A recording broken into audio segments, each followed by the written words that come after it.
বলবি তোর মামা আসছে, মামার ওখানে কুটুম বাড়ি যাবো, মিলাদ হবে, বলে জোর করে ঘুরে আনে। গুলি খেলছিল, মা হাত ধরে এনে দেখছে হাজার 4-5টা ছেলের কেটে রক্ত ঝরিয়ে চেঁ চেঁ করে চিৎকার করছে, শুয়ে রেখেছে। ইমাম বুঝতে পেরেছে আজ আমার কুরবানি হয়, কি বুঝতে পেরে আজ আমার কুরবানি হয়, ধরে ফেলেছে। ধরে একদম চাঁদ দিয়ে খালি হচ্ছে আকাশের দিকে তা জিব্রাইল আসবে, জিব্রাইল আসার নাম করে বড় ছুরিটা খোঁচান করে মাল কেটে দিয়েছে। কি বলবে, এটা হয় না? হয় না? অনেক সময় ভালোবেসে হয়, অনেক সময় চাপ দিয়ে হয়। তো বলতে যখন বলেছে দেখিয়ে দিই তাহলে কারা কারা জানোয়ার আছে। আমার কথা শোনা দরকার নেই, বারবার বলছি, 3টি গুণ, 3টি খারাপ চরিত্র যার মধ্যে আছে, আল্লাহ বলছে ওর নাম আব্দুল্লাহ হবে, ইব্রাহিম হবে, ইসমাইল হবে, কাসেম হবে। যত দামি নাম হোক না কেন, যে বংশের হোক না কেন, ও চামড়া মানুষ, দেখতে মানুষ, আধার কার্ডে মানুষ, প্যান কার্ডে মানুষ, পাসপোর্টে মানুষ, কিন্তু দিস ইজ সুপার এনিম্যাল, একদম ফার্স্ট ক্লাস জন্তুটা। কি কি? লাহুম কুলুবুল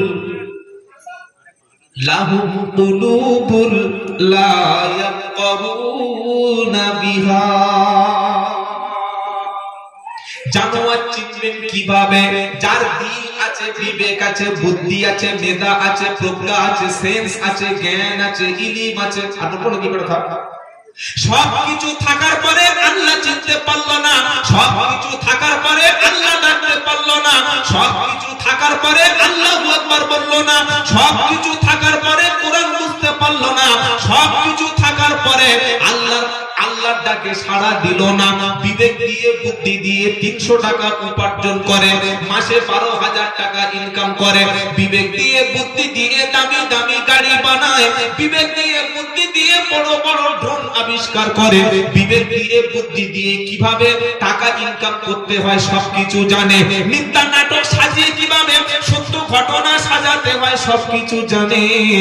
বিদ্যে থাকার পরে যারা কোরআন শুনে কোরআন আমল করে না, বিদ্যে থাকার পরে যারা আল্লাহ ডাকতে পারে না, বিদ্যে থাকার পরে যারা নামাজ পড়তে পারে না, বিদ্যে বুদ্ধি থাকার পরে যারা নবী চিনতে পারে না, আল্লাহ বলছে ফার্স্ট ক্লাস জানোয়ার ওরা, মানুষের মধ্যে পড়ে না।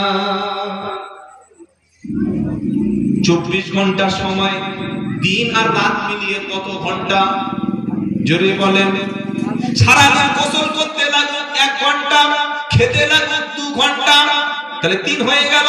ঘুমাতে লাগুক 6 ঘন্টা, কত হলো? জোরে বলো।